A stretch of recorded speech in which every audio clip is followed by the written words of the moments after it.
So welcome. So glad that you are connecting with us. Maybe you stumbled along this. Maybe one of your friends or family members shared this with you. I just want to give you the heads up. This is the podcast. This is the message only version. If you want the full service with prayers and with announcements and welcome and music, there's another link. Go back to the YouTube page and you can check that entire service out.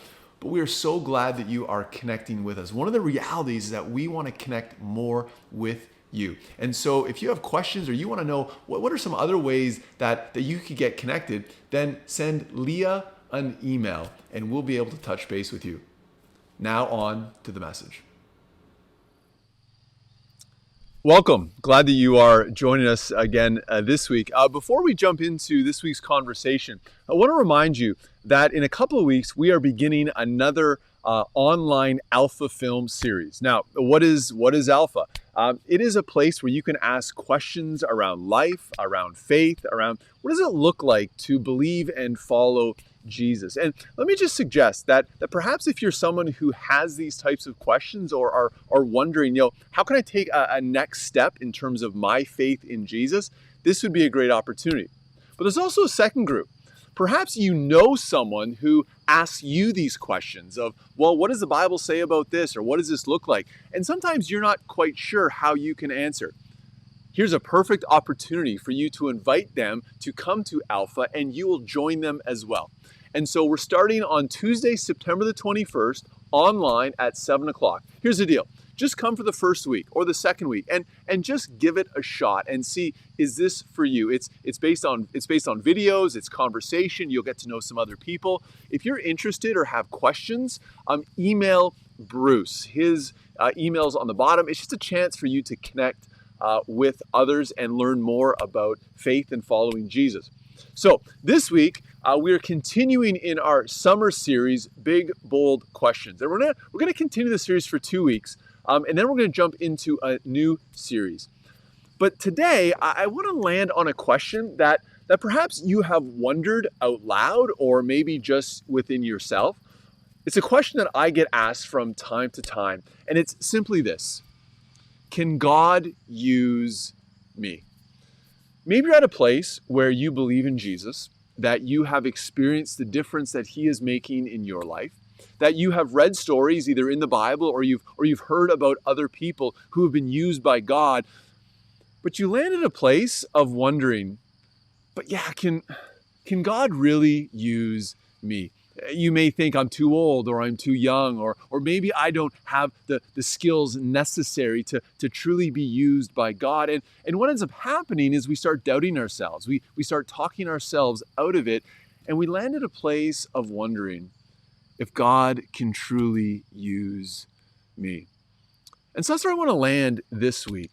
And to do so, I want to kind of set up a bit of an image to maybe help us understand what is the next step that you can take today to start to realize that, yes, God can use you. So let me ask you a question. Have you ever been backstage, at a concert or at a production or in anything else? You realize that in scenarios like that, there are two different groups. There is the audience, the people that are there that are aware of what is happening in front of them. And, they're somewhat involved and there's a bit of an impact, but overall they kind of go and they are kind of passive and then they go on their merry way. As opposed to people that are backstage. Have you ever been backstage?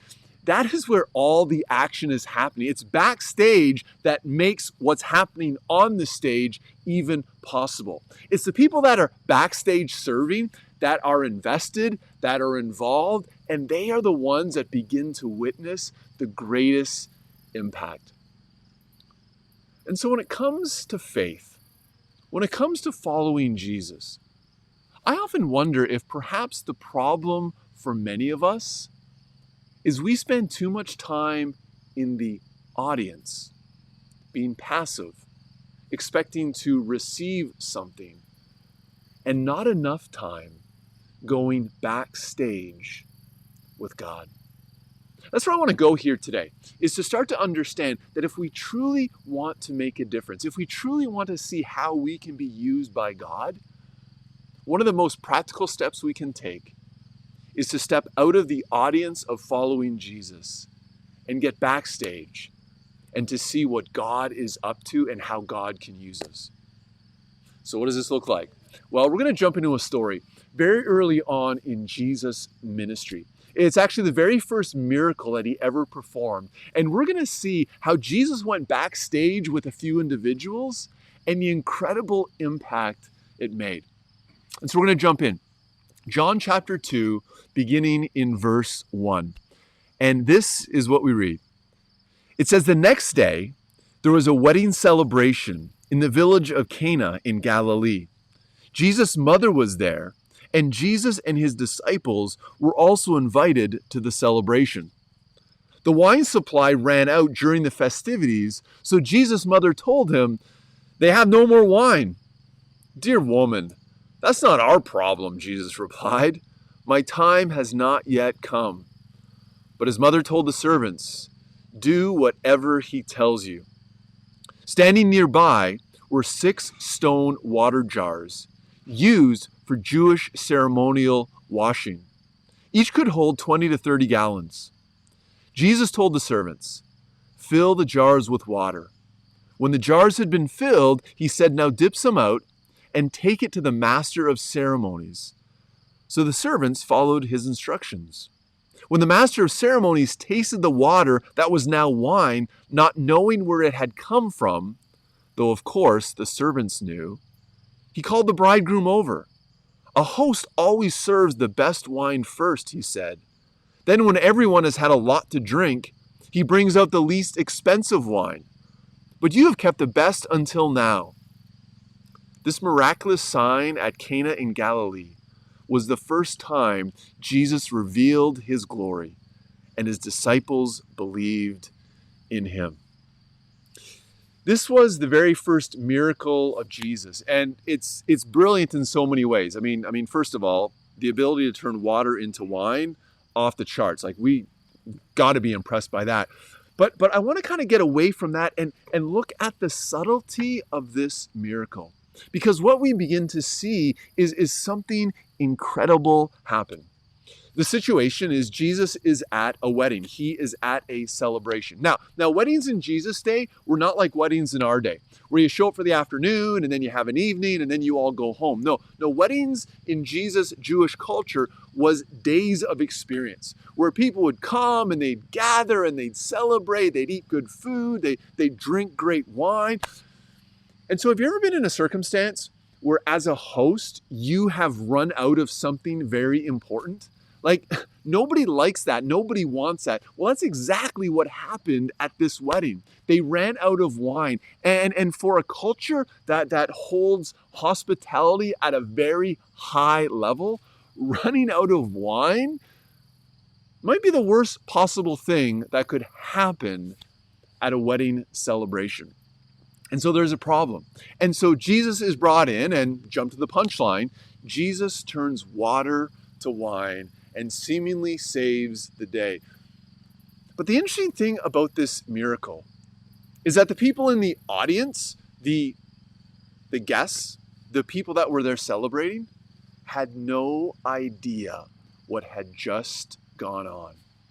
It was actually the people behind the scenes, backstage, the disciples and the servants, that would have been given a glimpse to the actual miracle that took place.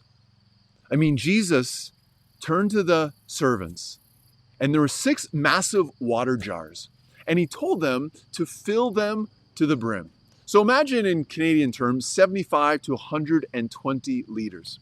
And then Jesus asked one of the servants to go and dip out a little bit of the water they expected and take it to the master of ceremonies.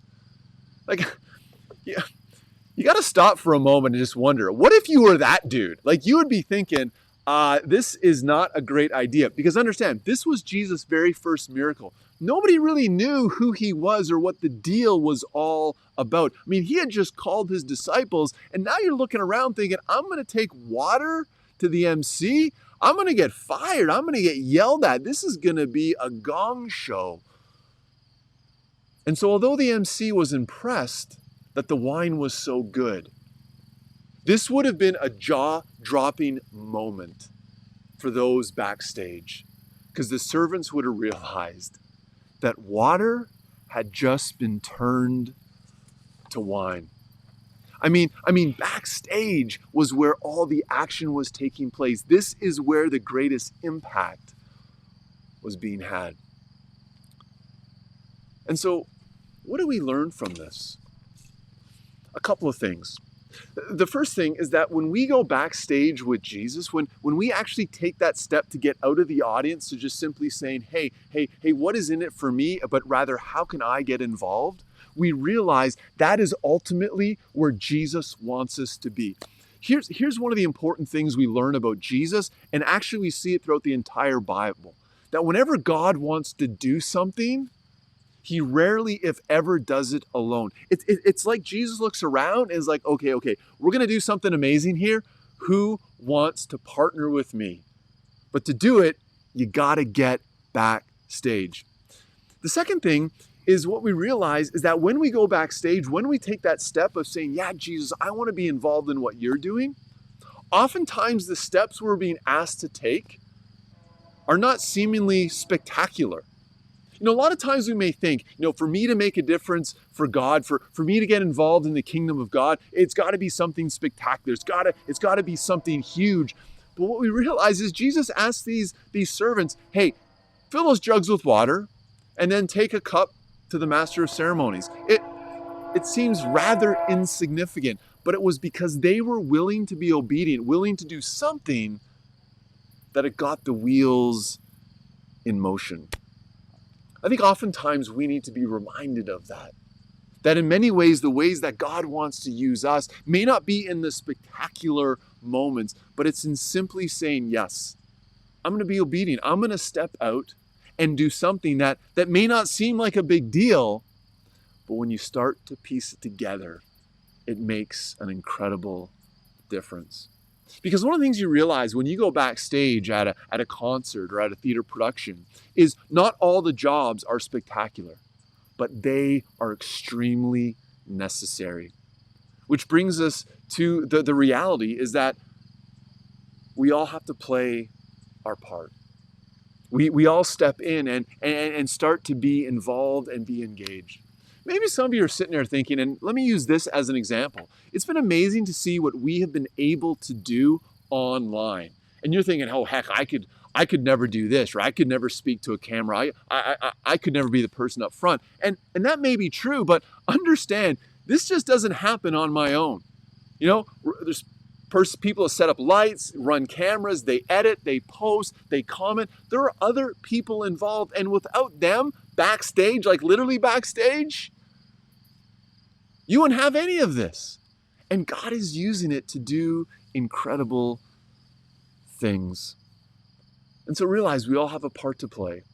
The final thing about going backstage with God is oftentimes there may be a moment of unease.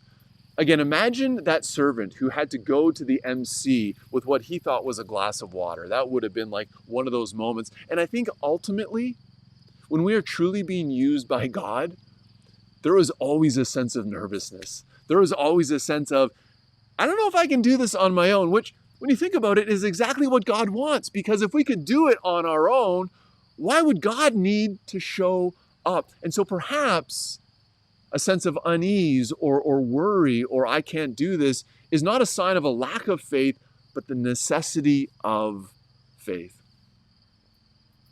So back to the question. Can God use you? It is actually not the right question to ask. The better question is, are you willing to go backstage with God? Are you willing to step out of the audience, to step away from just simply saying, I believe in Jesus, so what am I going to get out of this? Or I'm going to go to church, so what am I going to get out of this? Meet my needs. Because when you jump backstage, you realize you become a part of something far greater, something that is no longer just about you. You are willing to serve for the benefit of others. Because that's what starts to happen when you get backstage. Others benefit from what you are doing. When the servants followed and were obedient to Jesus, it was the audience, it was the guests, it was the people who were invited to the celebration who truly benefited from what they were doing with Jesus. But when you go backstage, you'll also begin to deepen your faith. I know oftentimes in my life and in speaking to others, one of the great ways that we start to grow our faith, that we experience more of God at work in our lives, is not when we're being passive and inactive in the audience, but when we get backstage and we are willing to begin to serve. Willing to do sometimes the small things. Sometimes the things that may go unnoticed by everyone else, but we recognize the impact it makes in our lives. And when we go backstage, we start to see really what God is up to. Nobody else at the wedding ceremony would have been aware of what Jesus was doing. But it was there, we are told, that the disciples first began to believe. One of the best seats in the house is not front and center in the audience. It's backstage. Because that is where you start to see what God is doing, not only in you, but also through you. So what does it start to look like in our lives? I'm going to get to that in a moment. But I wanted to bring Maureen on here today. Now, I've known Maureen for a number of years. And as she has gotten more involved, most recently she has got involved with the Alpha film series. I want you to hear from her a little bit of how in her getting involved, in her going backstage with God, it has made a difference in her life. So thank you, Maureen, for jumping on and doing this. Just a couple of questions for you, because I think it's always good for people to hear from others. When you first got involved or were asked to get involved with Alpha, what was your feeling? What was your response to the ask?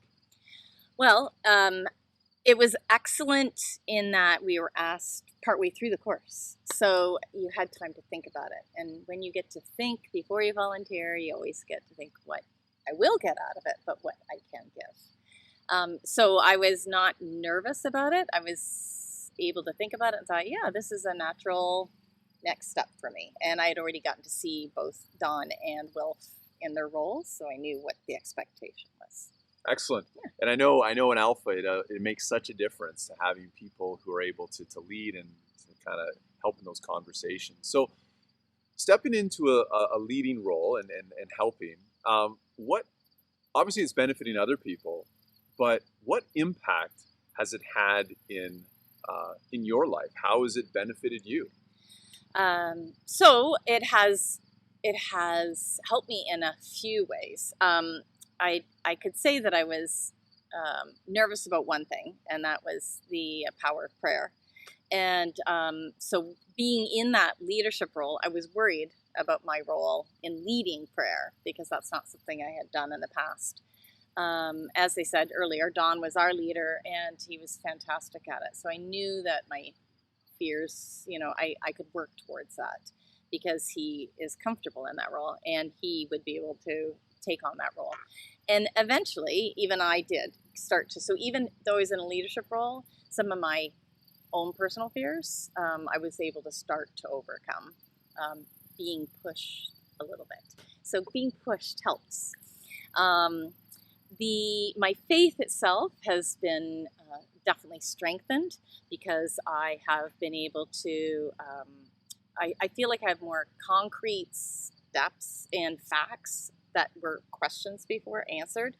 And so that helped me just feel more confident in my faith, and not, with knowledge comes a certain amount of control and power, I guess you call it, in a positive way, right? Because it gives me knowledge that, well, we're all different. We all have different strengths. And I know some of my weaknesses are the things that were holding me back. And by having more knowledge and more facts and seeing other people discuss things that I haven't been able to discuss before. I mean, just the people that are on the videos on Alpha are fantastic. They do a great job. But then the discussions we have with our peer group in the Alpha course, that really helps. So that has made me feel more at peace with my faith. And the going back to the power of prayer, it also has helped me use my prayer in more situations. So before, praying was just a very personal thing, just me, my conversations with God. And now I'm able to see that it really does bring comfort to other people too. And there's power in prayer. And I've been able to see and hear other people's experiences and also acknowledge how God's been so involved in my life and answering my prayers too. So that's been phenomenal. And I also, the other thing I wanted to mention is that we talk specifically about, well, the videos talk specifically about different parts of the Bible in reference to the different topics each week. And I'm not a well-read person, and I don't hold on to those facts very well. So for me, it's great to have those references each week, and it makes my reading on my own time much more valid and informative.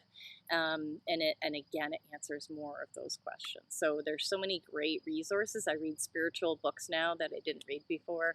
So I'm learning a lot more along the way. So that's also making me feel more at peace. Yeah. Awesome. Well, thank you, Maureen, for taking just a few moments and sharing it with me and lots of others online. Okay, appreciate it. Thank you. Thanks for asking me.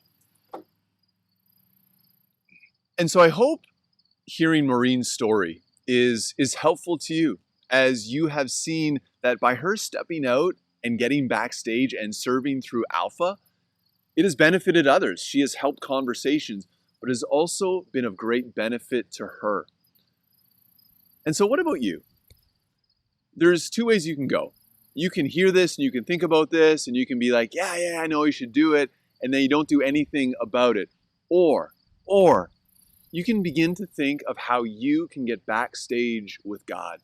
Listen, none of what we do as a church is possible without an incredible amount of people serving in a variety of ways. People are willing to go backstage. That's on Sunday morning, through music, through tech, through hospitality, through serving in the nursery, through kids ministry, through serving the youth, outreach like Raw Care, community dinner, driving, bringing people to church. There's so many ways. So this is what I want you to do, because you're online and you may think, well, what can I do? I want you to think about it. I want you to pray about it and start to see how you can get backstage, and then send me an email. Send me an email and say, I would like to take the next step and begin to serve and get involved. Let's start the conversation. And be helpful if you would talk about what are the things you're interested in? What are the things that you may be good at? Because that will get us to the next step of saying, you know what?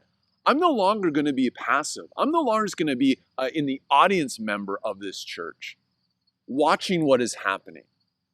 I want to get backstage. I want to get involved. I want to get invested. And I want to see the impact that Jesus is going to have in me and through me for the benefit of others. So send me an email. I want my inbox filled this week so that we can continue to have an impact and to experience what Jesus wants in our lives as well. And it's not being an audience member. It's in getting backstage. Send me an email. Have a great week. Take care.